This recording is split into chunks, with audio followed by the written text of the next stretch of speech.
Vou falar um pouco sobre algo que vem sendo falado há muito tempo, não apenas no governo Temer, mas até no governo Dilma, a partir do segundo mandato, que são duas palavrinhas: ajustes e reformas. Isso me chamou a atenção outro dia, porque lendo um jornal, é um jornal conservador, o Estado de São Paulo, torcendo para que o futuro presidente, ser eleito, defenda ajustes e reformas como sendo as soluções para o país. Há uma espécie de pensamento dominante nos meios de comunicação que vai por uma linha absolutamente inviável, que não tem a mínima condição de sucesso, não tem a mínima eficiência econômica, não tem a mínima racionalidade para ser defendida. E isso assusta, porque se continuar com essa visão de que ajustes e reformas constituem a saída para a crise brasileira, nós estamos mal.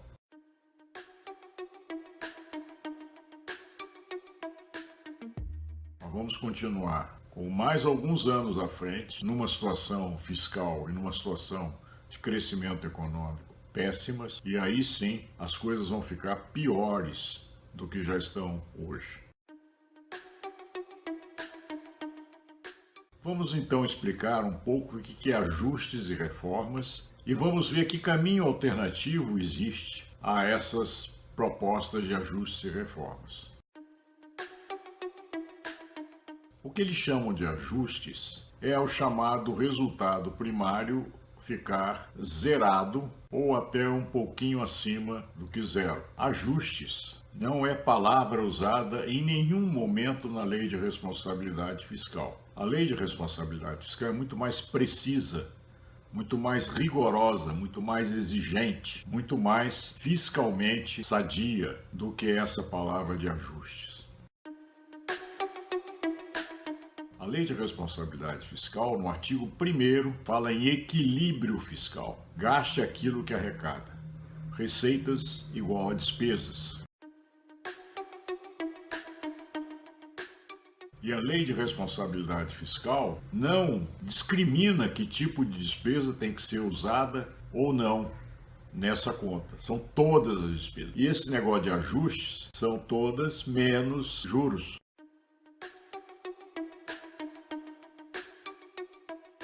Então você que acompanha um pouco do noticiário econômico deve ter reparado que o governo está sempre falando num déficit do país de 140, 150, 160 bilhões de reais num ano e que ele está fazendo um esforço para ver se reduziria esse valor. Acontece que essa conta é uma conta que não inclui juros e assim o déficit não é 140, 150, mas é os 140, 150 mais juros. E os juros são 400 bilhões de reais, muito maior do que os famosos 140, 150 bilhões de reais.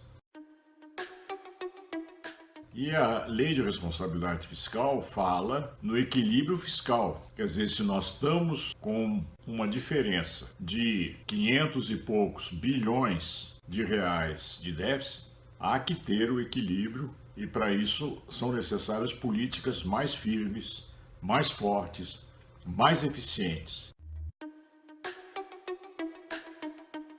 E isso não ocorre com reformas. Reforma é uma palavra que significa como retirada de direitos. Reforma trabalhista, precarização do trabalho. Reforma da Previdência, idade mínima com a retirada de direitos, forçando as pessoas a terem que contribuir mais e por mais tempo. E assim vai.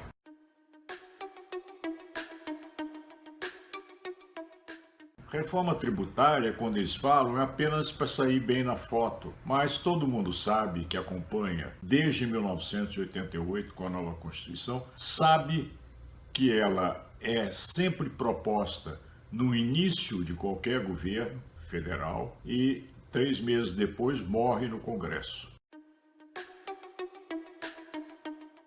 Independente da vontade do governo federal, porque os governadores não se entendem. E essa reforma mexe com o ICMS, que é um imposto totalmente do Estado. O interesse de um Estado se choca com o de outros Estados e assim não há possibilidade de conciliação que permita votar qualquer reforma tributária. E a culpa acaba ficando em cima do Congresso que não aprovou.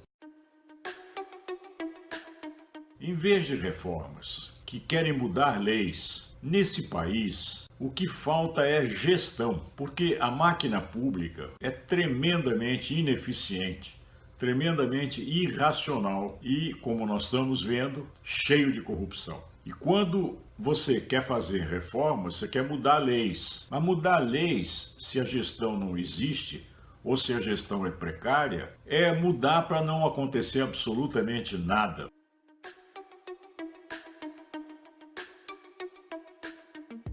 Em toda essa discussão sobre a reforma da Previdência Social, não houve um momento sequer que tenha sido colocado que deva haver gestão nas receitas e nas despesas da Previdência Social.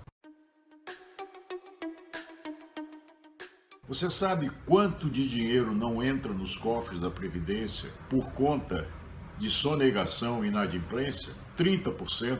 Para cima. Quanto é desviado por vários tipos de pagamentos que não deveriam ocorrer, por vários tipos de sonegações e falhas do sistema, na parte de despesa, outros 30%.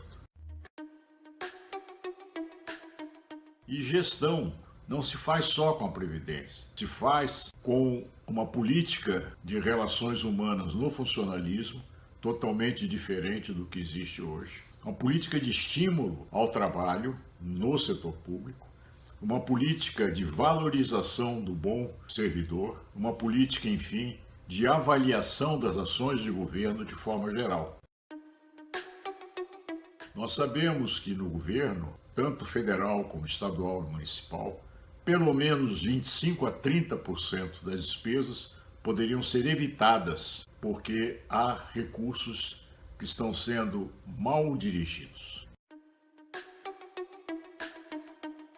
Então, quando se fala em melhorar as contas públicas do país, está se falando em equilíbrio fiscal e em gestão. Reformas contra os interesses da população, que em geral agridem direitos adquiridos, não vão caber mais nesse país. E a Previdência Social, ela não é deficitária no seu conjunto, porque ela integra a Seguridade Social e ela tem outras receitas que não apenas a contribuição de trabalhadores e de empresas. Ela tem receitas ligadas ao faturamento das empresas, tem receitas da loteria, tem receitas da importação, tem receitas de contribuição social sobre o lucro líquido, COFINS, PIS, PASEP e vai daí para frente. Existem receitas muito maiores do que aquelas que o governo fala. E além disso, todo o dinheiro que vai para o aposentado e o pensionista retorna ao mercado. Ele gera novos impostos que beneficiam não só o governo federal, mas os governos estaduais e municipais. Quando se leva em consideração tudo isso, o sistema da Previdência Social é sadio do ponto de vista fiscal. Não vamos mexer nisso, porque numa sociedade capitalista, o trabalhador não se aposenta precocemente por vontade dele. Ele é aposentado precocemente porque ele é expulso do mercado e substituído por alguém mais jovem e que aceite ganhar menos do que ele ganha. Quando se falar em ajustes e reformas, as palavras têm que ser mudadas para outra posição, que seria equilíbrio fiscal e gestão.